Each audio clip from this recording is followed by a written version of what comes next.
પ્રગતિશીલ મહિલા ખેડૂત કોકિલાબેન કાકડિયાએ ખેડૂતો અને મહિલાઓને પ્રાકૃતિક ખેતી અપનાવવાનું આહવાન કર્યું છે। તેમણે જણાવ્યું કે આજના સમયમાં રાસાયણિક ખેતીના અતિઉપયોગથી જમીનની તંદુરસ્તી બગડી રહી છે, માનવ સ્વાસ્થ્ય પર નકારાત્મક અસર પડી રહી છે અને પર્યાવરણ માટે જોખમ ઊભું થયું છે। આવી સ્થિતિમાં ગાય આધારિત પ્રાકૃતિક ખેતી જ એકમાત્ર ટકાઉ વિકલ્પ છે।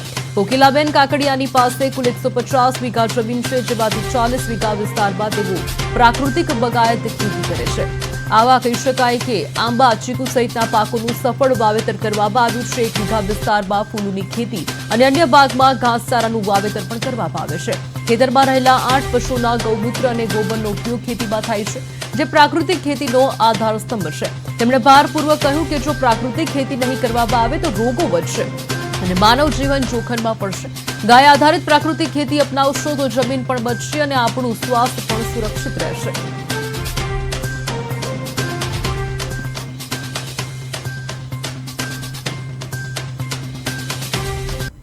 આમાં ડીએપી, યુરિયા અને બધી પેસ્ટિસાઇડ દવાઓ નાખી અને ખેતી જો જમીન આપણી માં હોય, માં તરીકે માનતા હોય તો માને ઝેર અપાય નહીં। પછી મેં આંબાની શરૂઆત કરી વાવવાની, તો આંબા વાવ્યા અને આ વર્ષે જે મેં 8મા મહિનાથી જે ચાલુ કરી ને ઓર્ગેનિક ખેતી, એમાં મને અત્યારે ડિસેમ્બર 25 તારીખ સુધીમાં રિઝલ્ટ મળી ગયું કે ભાઈ કેવી રીતે આનું રિઝલ્ટ આવ્યું, શું કામ રિઝલ્ટ આવ્યું।